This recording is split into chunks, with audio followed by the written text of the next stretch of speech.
we are in Savannah. Welcome to Globetrotters on the Go. This is awesome. Savannah is one of our favorite Georgia cities. It's so pretty.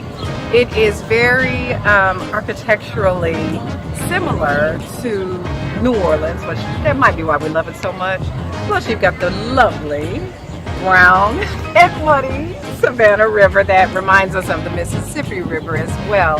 But there's so much history in Savannah, and you know the Globetrotters, we go forward and backward in time. So we love the architecture, we love the historical monuments, of course all of the historical sites, you know, from the Revolutionary War on till today.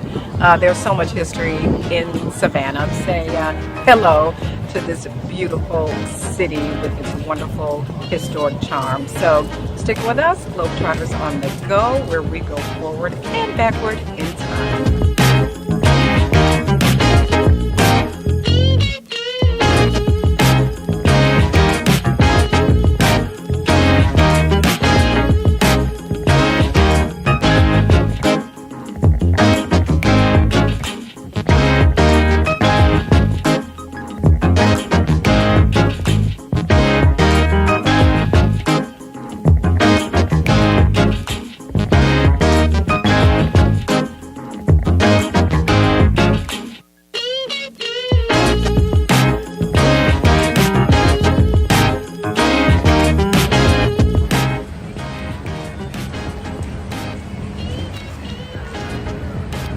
This is an interesting park over here.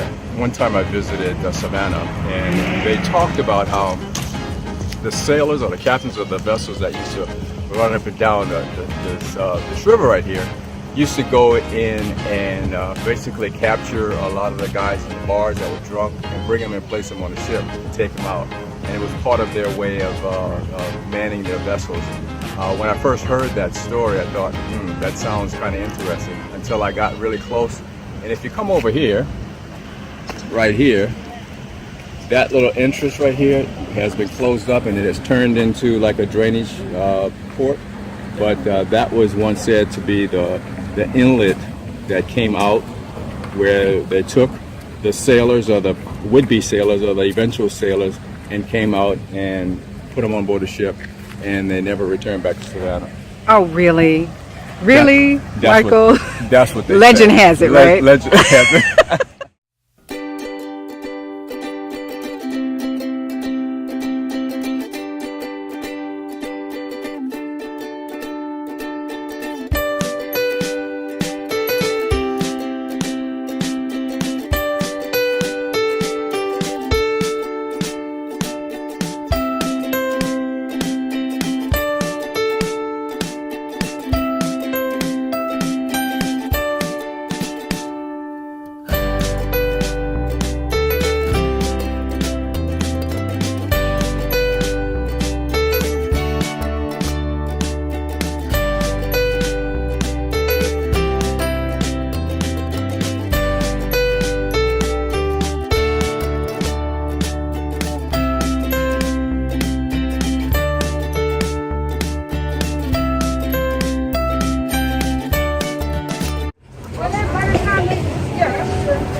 So we're here at Savannah, and we have a statue that's dedicated to the incoming slaves that were brought into the port of Savannah. And what the local citizenry has erected here is a monument to these enslaved individuals who came from Africa.